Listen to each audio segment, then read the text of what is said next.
I'm so glad you're back on the podcast. Well, hello.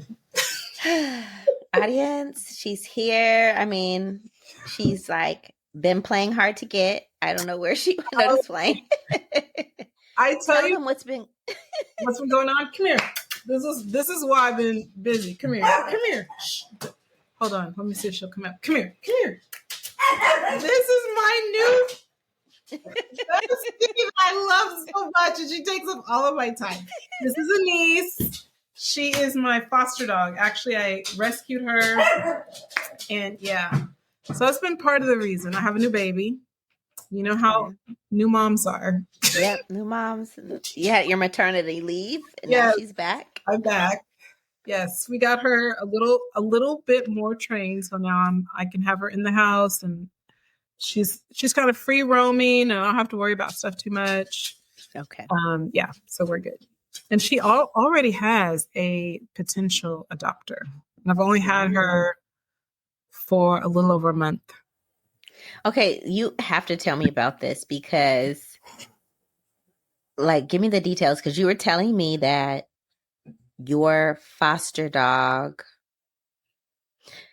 I don't know, you have a transport sit. Like, tell me about it, because it's so unfamiliar, and I don't know if people in the audience out there, like, if they need to foster dogs and just have a place to give them, or like, tell us about it. Okay. Hi, thank you so much for joining the Falling for Learning podcast. We have this podcast to help parents and caregivers with having the resources, strategies, and tools needed to make sure that their children are on track for learning and to stay on track for success.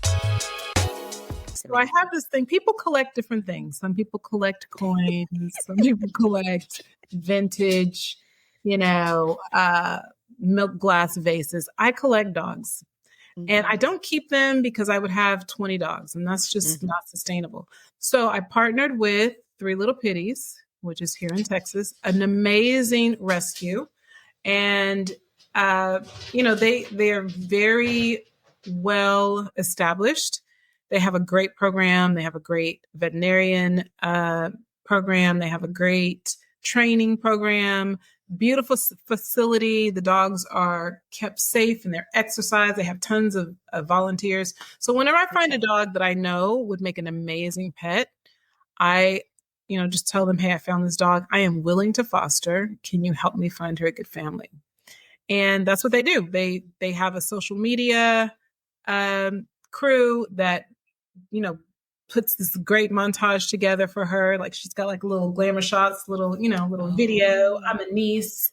I'm fat. Her glamour roll, okay. Yes. What else do you call that? Like when kids are being scouted or they want to be scouted for the teams, they have like I don't know what they call it. It's like a little portfolio, like a little. Yeah. So she's got hers. It's online.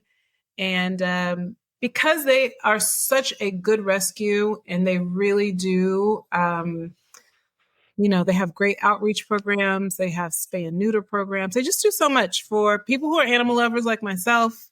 They want to place these dogs with the right family. So they vet them very well to make sure that the family fits the dog and the dog fits the family. And they have so much success that they're popular, and people will, refer friends and say, hey, if you want a pet, don't shop, adopt.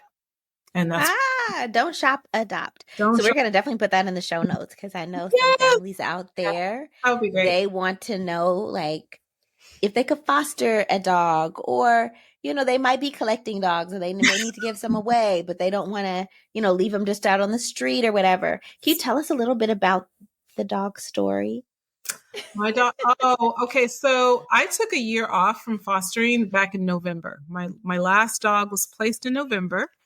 Her name was Ginger, and she just was just such a great dog. But I was tired and I needed a break, because it's a lot of work. You got to train them. You have to exercise them. You have to keep them social. So I took a year off, and in March, I kept seeing this dog at the gas station. And I was like, no, I can't do it. I need a break. So March went by, and I saw her in like a few months later, and she was pregnant. I was like, oh no. And I'm like, Lauren, if you take this dog, you're going to have to take a dog with puppies. So what are you going to do? So I thought about it, and then I didn't see her again for a long time.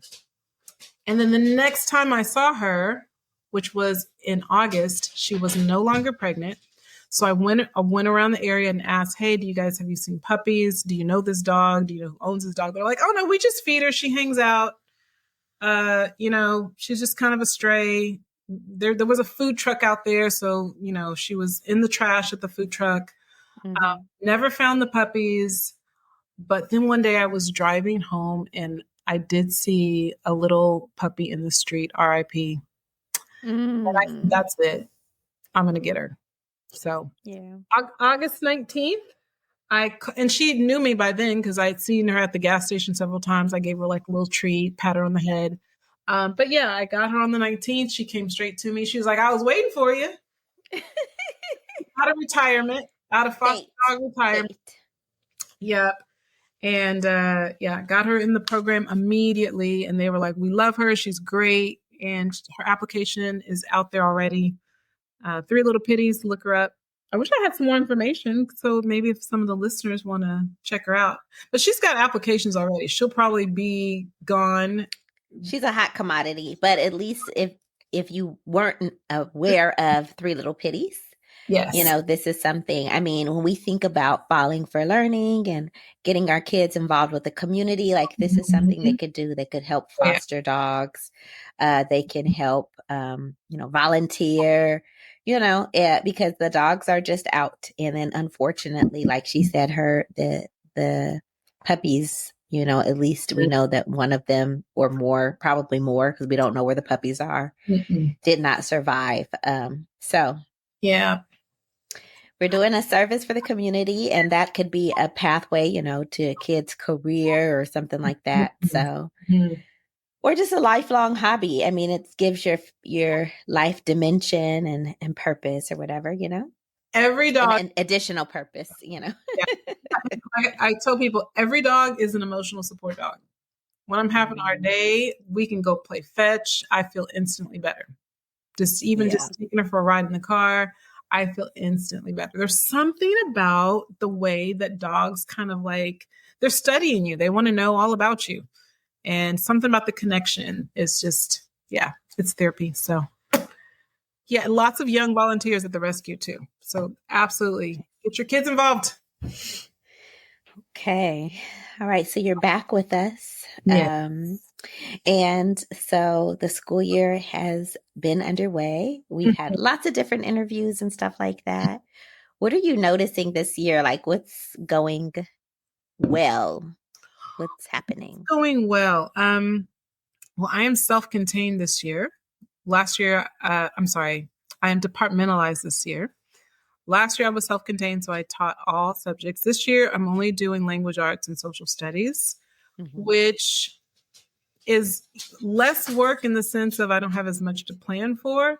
But it's really opening up some space for me to do a little bit more of a deeper dive into language arts and, what are some other resources and tools that are out there, ways that I can better incorporate my language arts and my social studies together.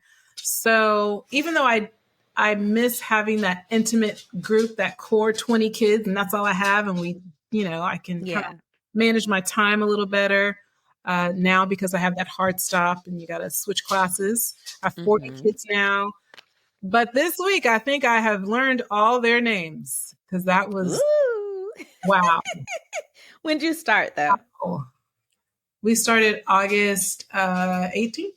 No, not 18th. August 11th. Okay. So a month and a half. And I have an Isaiah and an Elijah, and I get those flip-flopped all the time. I'm like, hey, they're both biblical names. I'm sorry. But yeah. It's just so funny. I haven't had that perspective. Yeah. I mean, I've done middle, elementary, high school, and I mean, I think it's a long time, but I'm not going to judge you. Yeah. But I've never had to do 40 names. No, I understand. You know what I mean? It's an adjustment for you. It's twice of what you need to do. I'm not going to say I didn't get kids mixed up still. I still got names mixed up and just their look sometimes. And it's not always like that they look exactly alike, but something about them is the same. Yeah. Yeah. And they'll remind me every time I get mixed up, but I'll get it, sorry, but okay. But And so how do you like just focusing on English, English language arts and history? I like it.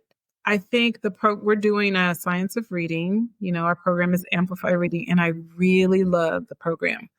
So, the first year it was a little learning curve. I understood the concepts, but there's lots of components and pieces, and I'm just trying to learn the core curriculum at the time. Yeah. Second year, I dabbled a little bit into the extra things. I had some supplementary materials and some additional resources. This year, I really am understanding better how to infuse all the things that we talk about science of reading throughout the day. Like even when we're like for names, for instance, just even helping the kids understand how names, because their origin stories are sometimes from other cultures or other languages, that they don't follow the rules, our English language rules. And so just having the kids say, hey, my name has a tricky spelling, just having those kind of conversations with them about words, and having the kids really understand that there's a code to reading. Yes. And you can break the code, you can read anything. You understand, the process, the literal science of how to learn to read.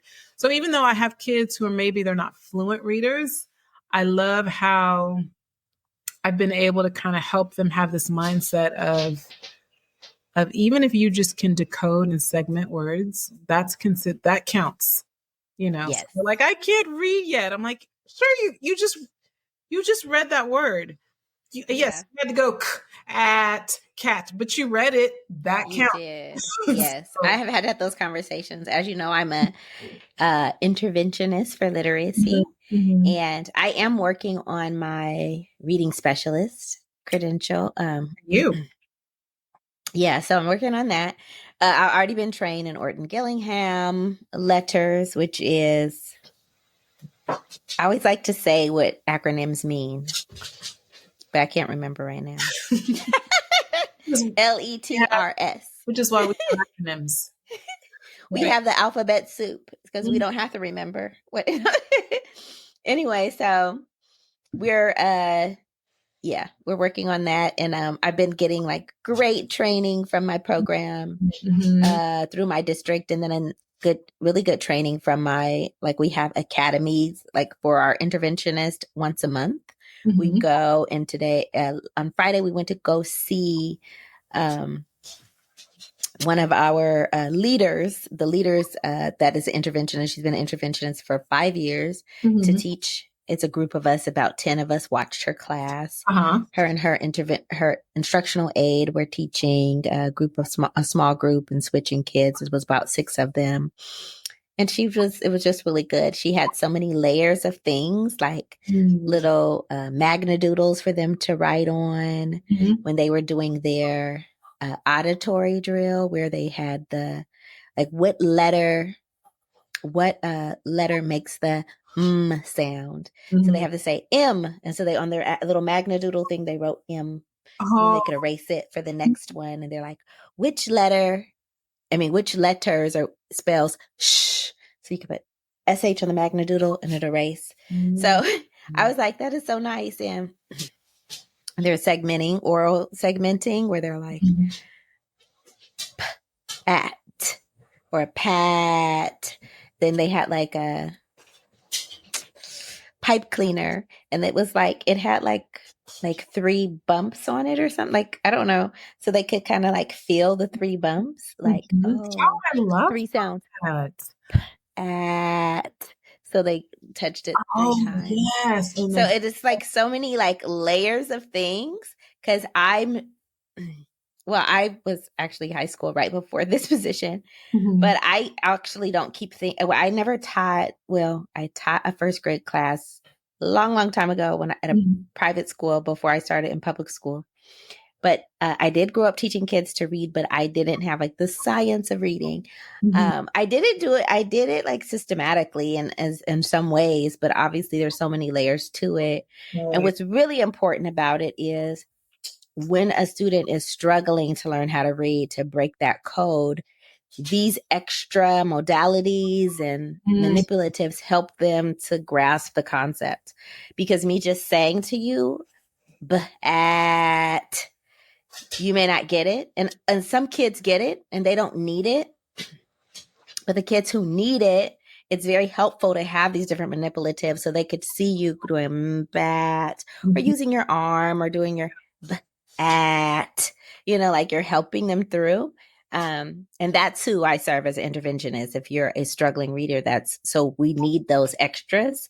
Because that is what they need to really grasp the concept. Something's not connecting, and trying all these different things helps them. Yeah. I just wrote down, pick up pipe cleaners.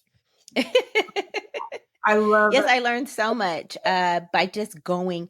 That's like the best professional development, seeing other teachers. Yes. Because even the way they've organized things, actually, it's just seeing them deliver something. I may be delivering it a little bit differently, but but that is helpful to see the way they deliver and interpret that same lesson.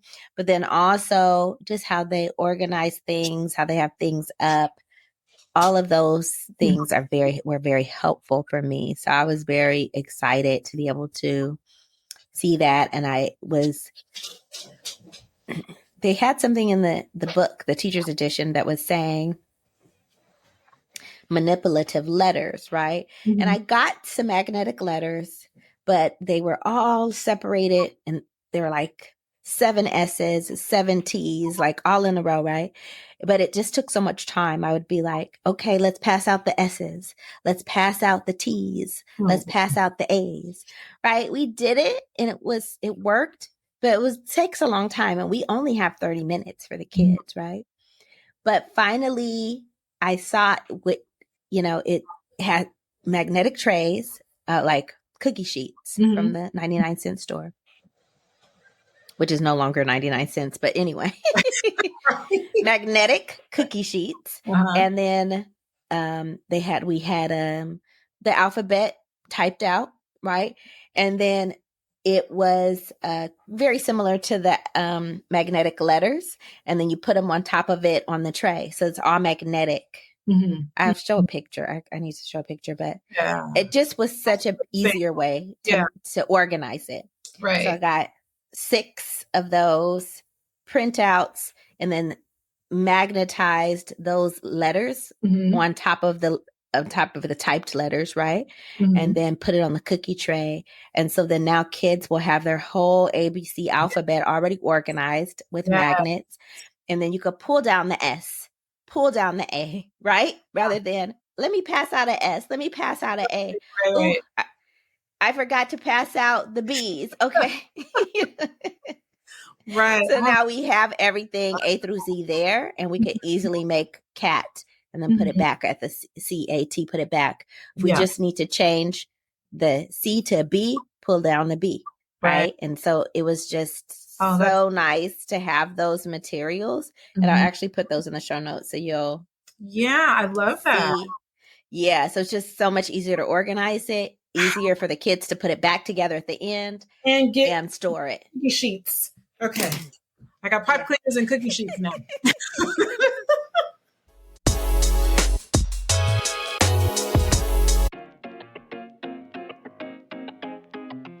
The Rewrite Method and the Rewrite Method Workbook are your go-to resource for helping kids to learn to fall in love with writing.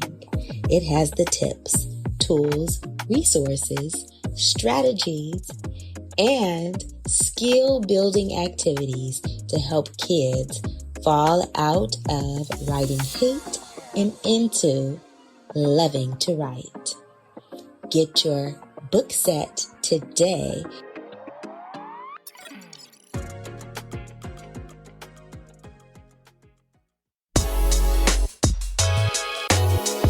We have Today, Tiffany's tip on play-based learning. Movement is another way.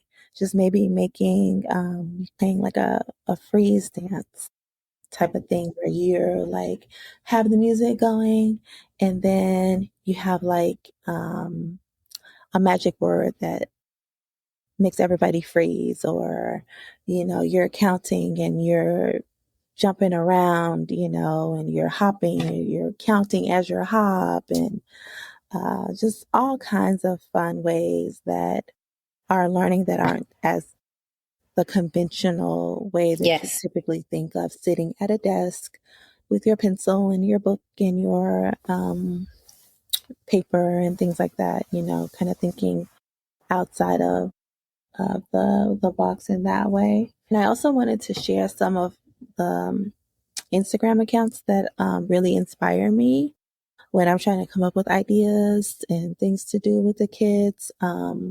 Just 3 of them.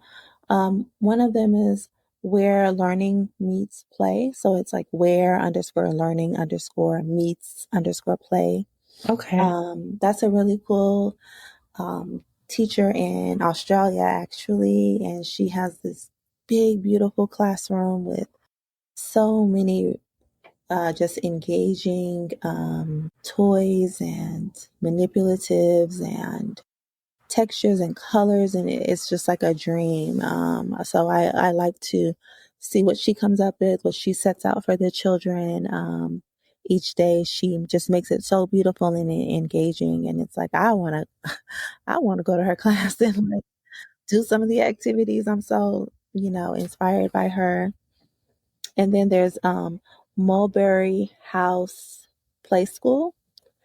And they are also a play-based learning preschool.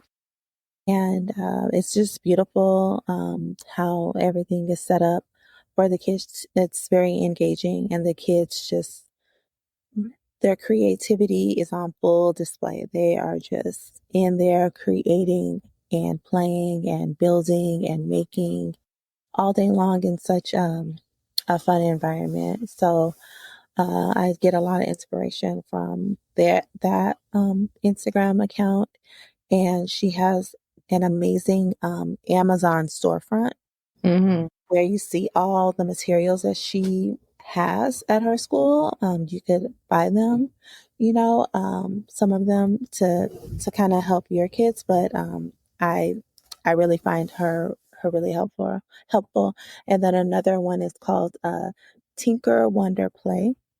And she's lots of creative ideas as well for play-based learning. So I just think that it just helps the child become more engaged. And as we mentioned in another tip about noticing what your kids are interested in and incorporating that into play and learning, it could be really powerful and giving them the competitive advantage, like I know you are about sharing. I mean, it's so amazing. Like, and so I have in the parent forums and stuff, I see a lot of people talking about their kids struggling to read and things like that. Yeah. Now, computer programs are great. And I'm saying, yes, use the computer programs, but don't be exclusive to computer programs, right? They need to move their hands, but they need to be able to move the letters around and stuff like that. And of course, there are computer programs where you could move letters and stuff like that.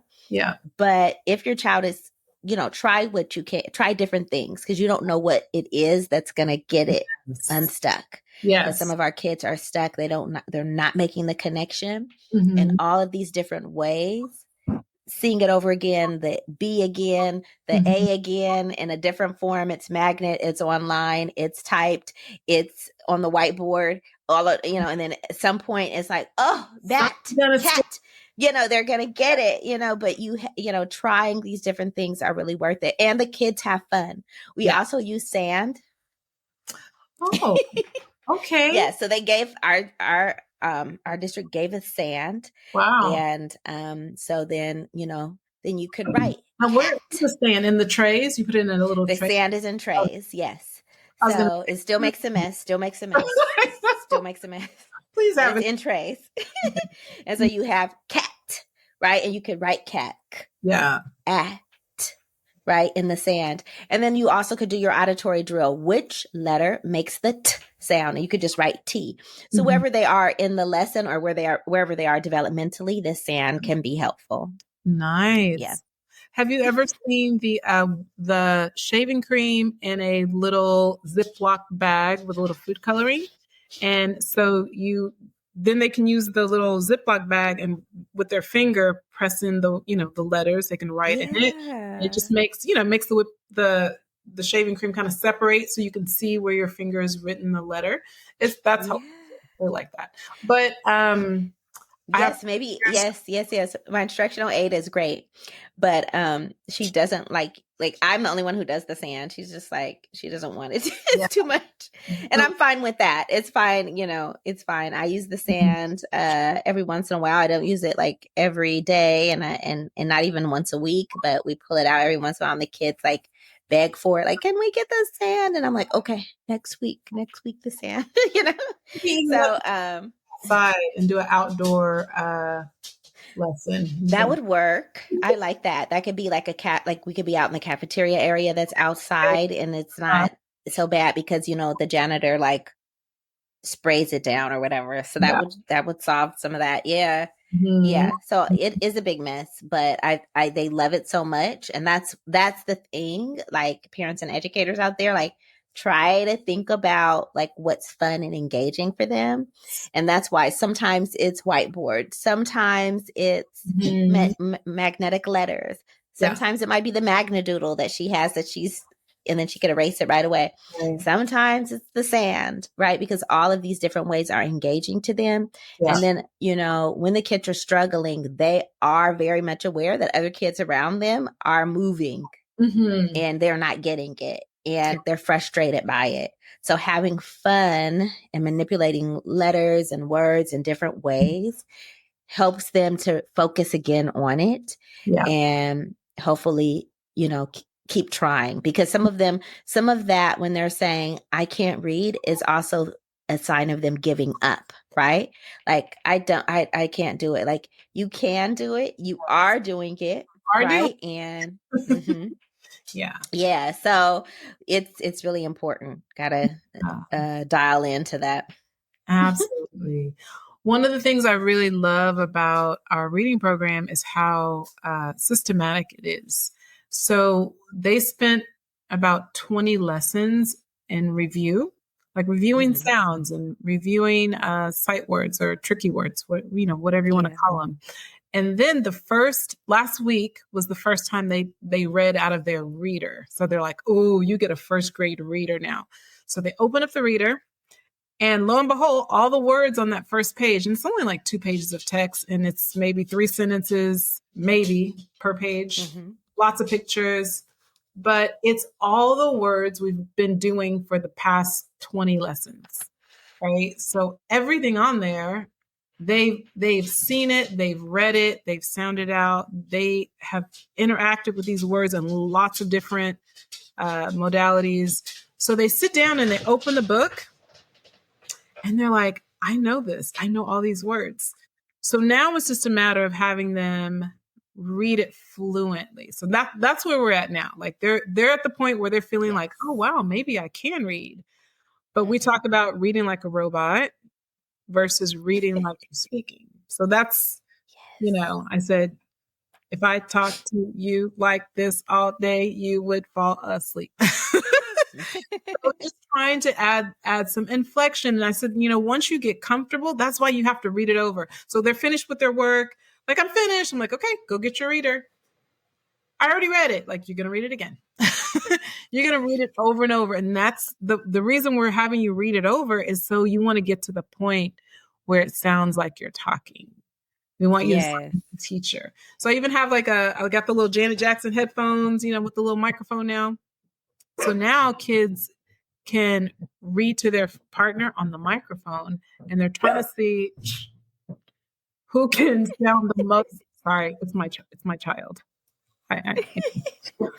Who can? No judgment here. We're all about family here on the Falling for Learning podcast. Thank you. We love it. Anyway, yeah, we're, because we want them to sound like, if you're on a microphone, that means you have something to say. So we want you to say it Right. like you are performing. So now that's where we're at. We've had three stories so far, and they're practicing with their little microphone. I only have one, so they have to take turns. But anyway, maybe my principal will hear this and, give me some more microphones. Start a donors choose, and then our audience will give it to you. Oh, we have some at the school. We have them. I'm almost positive I've seen them. I think they were leftovers from COVID. Mm-hmm. So I know we have them somewhere in the building. It's just a matter of, if you'll let us get a class set. Not a class. I don't want a class set, but maybe a few. Anyhow, yeah. Parents realize that what they're doing at school, let them take those readers home, or let them take those little, whatever they're reading, get if it's in their skills book or in whatever notebook they have, make copies of them and have it read it over and over and over again. It builds fluency, and it builds their confidence, and it builds their sense of oh my gosh, I know this passage so well. I can read it so fluently, and they will start seeing the difference in just how they sound when they read. I think that's the big difference. Yeah. The kids who still read very choppy, they sometimes look at awe at the kids who read fluently. I'm like, it's the same thing. It's just they've read it more times than you. Yeah. That's it. Yeah, and that's so good for us to talk about reading like you're talking, because I know that sometimes fluency is misinterpreted. And people think, because of course, one of the measures that we give the students is a fluency assessment, where we have them see how much they could read in a minute. Mm-hmm. And some people will misinterpret that, and kids will misinterpret it as this is speed reading. Right. It's like, no. This is not it. This is reading like you're talking. Our normal speaking voices are fluent, right? It'll meet the whatever that fluency benchmark is. If we are speaking the way we're reading, the way we speak at that rate and speed, it works. So you don't have to rush through it. And a lot of people get this wrong, and the kids get it wrong, because I'm sure you've seen it. I've seen it where the kids will read really quickly and they have no idea what they read. And so that's not the purpose of reading, is to decode by itself. You have to decode and you have to comprehend. You're still not reading if you're just decoding and you have no idea what you read. That is not reading. So it's one part of the equation, but, it's like a multiplication problem. You got to have the decoding times comprehension of the words.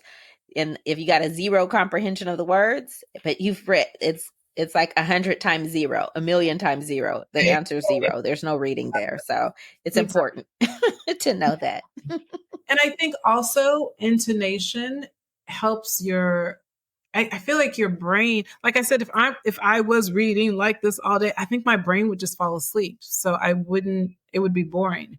But if in my head, I'm thinking about the characters, I'm thinking about the intonation, like, is the character excited?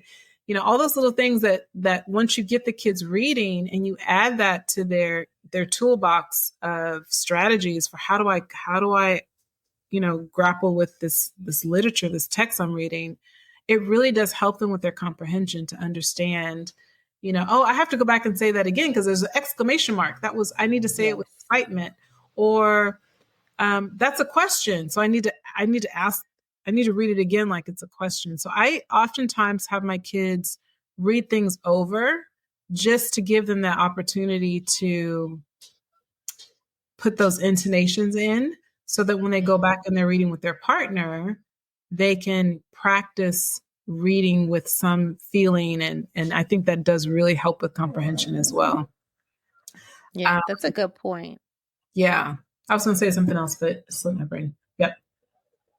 So with the reading, one of the things we do, because we do have them read their passages, and that's what you call decodable passages. So if the audience members aren't clear, decodable is like passages that they have been taught. It's very restricted, right? It's, this has a lot of at words in it. We've been working on the short A. And so we had a little sound. I don't know if I did that or what. That was myself. That was my dog. Sorry. Or not, was it or a growl? It was like a ding or something. Oh, yeah. Sorry. That was probably me. Okay. No, it's fine. I didn't know if it was like, if it was like a microphone issue. Anyway. No. So, so the thing about decodable passages is very controlled based on what kids have already learned. Yeah. And so they are, beginning readers. It helps give them some success with the passage. We know that fluent readers on grade level, they could read most second grade level text, whatever grade level they are, and be able to read it with very little issues. But when we have struggling readers, we keep decodable text so they could practice, like Lauren was saying, those sounds and spellings that they've been working on, that they should be able to have success with. Even though it may take them still some time to get fluent with it, they should be able to read the words. Yes. So when we have the kids read, one of the first things we do is give them a yellow highlighter. And so we'll have some kind of spelling that they worked on. So all the short A words in this passage, we want you to highlight. And so maybe we're working on the SH. So all the SH words, you want, whatever it is. So that's one way that they could get ready to read. And then one of the things that I was learning about when I had my professional development on Friday is that also having them, mark the tricky words or those sight words. So tricky words, if people aren't familiar with that, tricky words, sight words, high frequency words that you see all the time in text and that often don't follow rules, right? So right? THE doesn't follow the rules. It should say like the, but it says the. Right. Yeah. And so helping students, and then is, that S says a Z sound, those words like that, R-A-R-E, helping them to go back and also highlight those tricky words with red or something like that. And then practicing those words helps. So trying to give a purpose for every time that they read also is helpful. Like now you're reading, for the tricky words, now you're reading for that short A sound. Maybe this time you're going to read and you're going to draw a picture of what, like 3 things that are in the passage. So that's also helpful too, trying to think about different purposes for reading. Yes. Yes. One of the things we do is we put our tricky words in yellow, and yellow means slow down. Always trying to incorporate something that's real world, that's, they can grasp, like, help them remember. So yeah, tricky like yellow, because you have to slow down and pay attention to see what, and I usually underline the part that's tricky. I do have a set of tricky words that are printed out, and the part that doesn't follow the rules is underlined, so that knows that that's the part that I have to slow down and stop. And it's memorization, but I also have little I don't know, we do this thing where like some is a tricky word. And I have kids who could never get the word some. That's just there's no.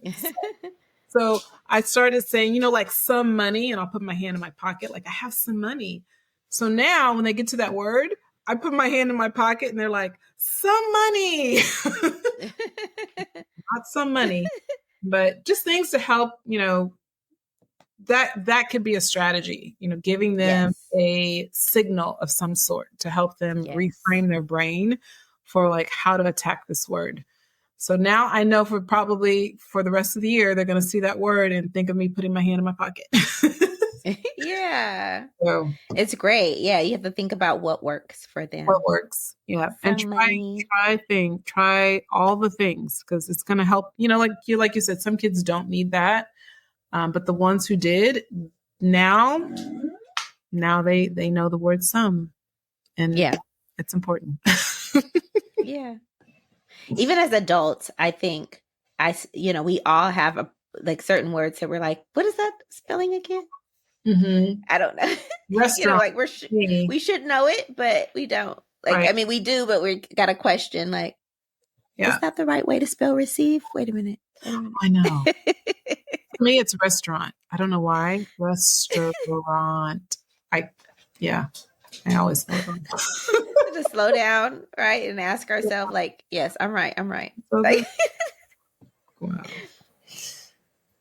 Well, I thank you so much for joining us, and audience members, thank you again. And we're going to put all of these different ideas in the show notes. And we know that you are, raising kids and supporting kids in education. And we want to help make sure that you do something today that gives them the competitive advantage. Thank you. Have a great week. Thank you. Enjoy being on. Thanks again for supporting the Falling for Learning podcast. New episodes go live every Saturday at 5 p.m. You can watch us on youtube.com at Falling for Learning, or listen on all major podcast platforms such as Apple, Google, Audible, Spotify, and much more. For more resources, visit fallinginlovewithlearning.com. We really appreciate you. Have a wonderful week.